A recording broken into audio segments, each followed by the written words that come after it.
الرجيم بسم الله الرحمن الرحيم وإذ قلنا للملائكة اسجدوا لآدم فسجدوا إلا إبليس أبى واستكبر وكان من الكافرين الحمد لله الصلاة والسلام على رسول الله من والاه أما بعد۔ اس سے پہلے جو آیت تلاوت کی گئی تھی اس میں خاص طور پر فرشتوں کے سامنے اور اس وقت دوسری جو مخلوقات تھی مثلا جنات وغیرہ ان کے سامنے آدم علیہ السلام کی برتری کو علم کے ذریعے سے ثابت کیا گیا تھا اور یہ بتایا گیا تھا کہ دنیا میں اللہ کی خلافت کو اور ذمہ داریوں کو سنبھالنے کا اصلاً حق آدم علیہ السلام اور ان کی اولاد ہی کو ہے۔ جب یہ برتری ثابت ہو گئی تو ظاہری طور پر بھی اس کو ثابت کرنے کے لیے اللہ کی طرف سے حکم دیا گیا کہ جتنے بھی فرشتے ہیں اور ان کے ساتھ اگر دوسری بھی مخلوق ہے جنات وغیرہ تو وہ سب آدم علیہ السلام کے سامنے سجدہ کریں۔ چنانچہ ارشاد ہے وَإِذْ قُلْنَا، اذ کے معنی جب، قلنا ہم نے کہا، للملائکتی فرشتوں سے، اسجدو تم سب سجدہ کرو، لآدم آدم کے لیے۔ جب ہم نے فرشتوں سے کہا کہ آدم کے لیے سجدہ کرو، فسجدو وہ سب سجدے میں گر گئے، الا ابلیس سوائے ابلیس کے، ابا اس نے انکار کیا، واستکبر اور تکبر کیا، وکان من الکافرین اور وہ کافروں میں شامل تھا۔ اب یہ اللہ کی طرف سے سارے فرشتوں کو حکم دیا گیا، بلکہ بعض آیتوں سے تو یہی معلوم ہوتا ہے کہ آدم علیہ السلام کے سلسلے میں جب فرشتوں سے اللہ تعالیٰ نے مشورہ کیا تھا، ان کے سامنے بات رکھی تھی، تو اس وقت اللہ تعالیٰ نے ان سے کہا تھا فَإِذَا سَوَّيْتُهُ وَنَفَخْتُ فِيهِ مِن رُّوحِي فَقَعُوا لَهُ سَاجِدِينَ، جب میں ان کی شکل و صورت کو برابر کروں، ٹھیک ٹھاک کروں اور اس میں روح پھونک دوں تو تم سبوں کو ان کے لیے سجدہ کرنا چاہیے۔ یہ حکم ان کو پہلے ہی ملا تھا، لیکن جب ظاہری طور پر بھی آدم علیہ السلام کی برتری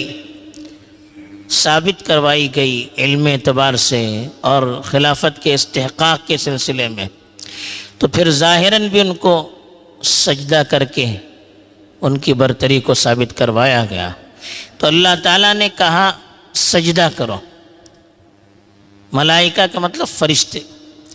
فرشتوں سے اللہ نے کہا کہ تم سب آدم کے لیے سجدہ کرو، تو فسجدو سارے فرشتے آدم علیہ السلام کے سامنے سجدے میں گر گئے۔ اب یہ سجدہ کرنا بعض لوگوں نے لکھا ہے کہ صرف ان کے سامنے جھکنا تھا یا اپنی بے بسی اور کمزوری کا ان کے سامنے اظہار کرنا تھا، جیسا سجدے کے معنی صرف جھکنے کے یا کسی کے سامنے آداب بجا لانے کے بھی آتے ہیں۔ بعض علماء نے لکھا کہ حقیقت میں سجدہ کرنا تھا، لیکن سجدہ آدم علیہ السلام کی عبادت کے لیے نہیں تھا، وہ تو اللہ کا حکم تھا کہ سجدہ کرو، تو اس حکم کو پورا کرنا تھا۔ جیسے ہم انسانوں سے کہا کہ کعبۃ اللہ کے سامنے اس کی طرف رخ کر کے سجدہ کرو، تو کوئی انسان ایسا نہیں ہے جو کعبۃ اللہ کی عبادت کے لیے سجدہ کرتا ہوں، سارے کے سارے لوگ اللہ کے لیے سجدہ کرتے ہیں، اس لیے کہ کعبۃ اللہ کی طرف سجدے کا حکم دینے سے پہلے مسلمان 16 یا 17 مہینے تک بیت المقدس کی طرف، مسجد اقصیٰ کی طرف رخ کر کے سجدہ کیا کرتے تھے، نماز پڑھا کرتے تھے، اس لیے کہ اس وقت تک وہی حکم تھا۔ تو حکم اللہ کا ماننا ہے، کسی عمارت یا کسی پتھر کے سامنے جھکنا مقصود نہیں ہے، اللہ کے حکم کو بجا لانا مقصود ہے۔ جیسے حضرت عمر رضی اللہ تعالیٰ عنہ نے ایک مرتبہ حجر اسود کو بوسہ دیتے ہوئے کہا کہ مجھے معلوم ہے کہ تو پتھر ہے،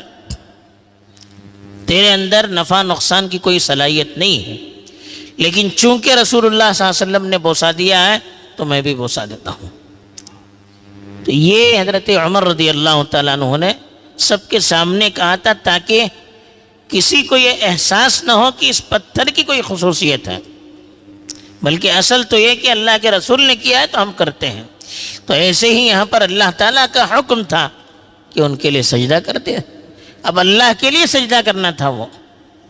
جیسے کعبۃ اللہ کے لیے طرف ہم رخ کر کے اللہ کے لیے سجدہ کرتے ہیں، اس کے حکم کو بجا لاتے ہیں، تو فرشتوں نے بھی آدم علیہ السلام کی طرف رخ کر کے سجدہ کیا، تو اللہ کے حکم کو انہوں نے پورا کیا، عبادت تو انہوں نے اللہ کی۔ تو اس لیے اس سے آپ کوئی یہ نہیں کہہ سکتا کہ دیکھیے انسان کے لیے سجدہ کرنا جائز ہے، ایسا نہیں ہے۔ اللہ کے رسول صلی اللہ علیہ وسلم کے سامنے آپ کی ایک بیوی نے ایک مرتبہ کہا کہ ہم لوگ جب شام میں گئے، حبش میں گئے، وہاں دیکھا کہ لوگ اپنے بادشاہ کو، اپنے بڑوں کو سجدہ کرتے ہیں، آپ ہمیں اپنے سامنے سجدہ کرنے کا حکم دیجئے۔ تو اللہ کے رسول صلی اللہ علیہ وسلم نے کہا کہ اللہ کے علاوہ کسی کو سجدہ کرنا جائز نہیں ہے۔ اگر میں کسی کو کسی کے سامنے سجدے کی اجازت دیتا تو ایک بیوی کو حکم دیتا کہ وہ اپنے شوہر کے سامنے سجدہ کرے، اس لیے کہ شوہر کے بڑے اس پر حقوق ہیں، لیکن چونکہ شریعت میں اللہ کے علاوہ کسی کے سامنے سجدہ کرنا جائز نہیں ہے، اس لیے انسان اب اس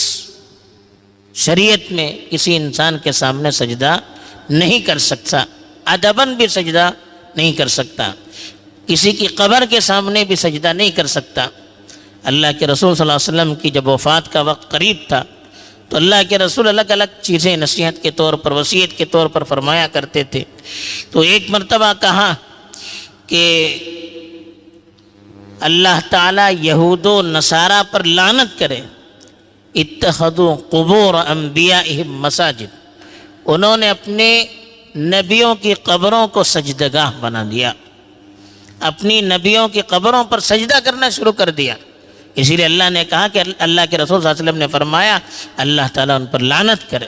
اور اللہ کی رحمت سے دور چلے جائیں۔ تو نہ کسی کی قبر پر سجدہ کر سکتے ہیں، نہ کسی انسان کے سامنے سجدہ کر سکتے ہیں، شریعت محمدیہ میں یہ دروازہ بند کر دیا گیا۔ تو یہ اللہ تعالیٰ نے کہا کہ فسجدوا، سارے فرشتوں نے سجدہ کیا، الا ابلیس، سوائے ابلیس کے۔ ابلیس کون تھا؟ یہ دوسری آیت میں فرمایا کہ کان من الجن، وہ جنات میں تھا، ففسق عن امر ربی، اللہ کے حکم سے وہ دور چلا گیا، اللہ کے حکم کو اس نے پورا نہیں کیا۔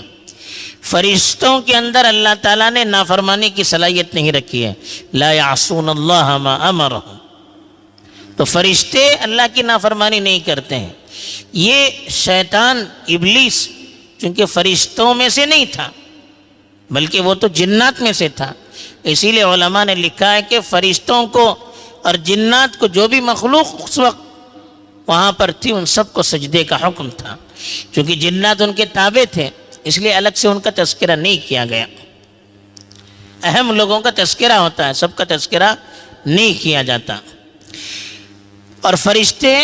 نور سے بنائے گئے ہیں اور شیطان ابلیس آگ سے بنا گیا۔ اللہ کے سامنے بحث کرتے اس نے کہا کہ خلقتنی من نار وخلقتہ من طین، آپ نے مجھے آگ سے بنایا اور اسے مٹی سے بنایا، میں کیسے اس کے سامنے سجدہ کر سکتا ہوں؟ تو چونکہ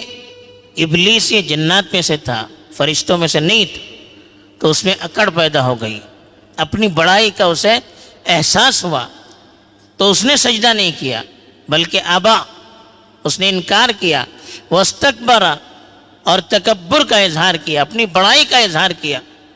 اور اللہ کے سامنے اس نے کہا میں کیسے سجدہ کر سکتا ہوں، انا خیر من، میں تو اس سے بڑھ کر ہوں، میری پوزیشن تو اس سے بڑی اچھی ہے، یہ تو مٹی سے بنا ہوا، میں آگ سے بنا ہوا ہوں،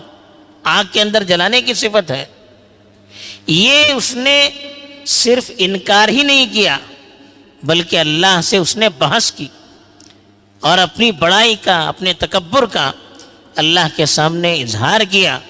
آدم علیہ السلام کو اس نے حقیر سمجھا، اس لیے اللہ تعالیٰ نے کہا کہ وَكَانَ مِنَ الْكَافِرِينَ، وہ کافروں میں شامل تھا، وہ اللہ کے نیک بندوں میں شامل نہیں تھا۔ تو اس لیے اس سجدے کے انکار کی وجہ سے اللہ تعالیٰ نے ابلیس کو ہمیشہ کے لیے جنت سے نکال دیا۔ حدیث میں آتا ہے کہ جب کوئی سجدے کی آیت آتی ہے اور بندہ اس پر سجدہ کرتا ہے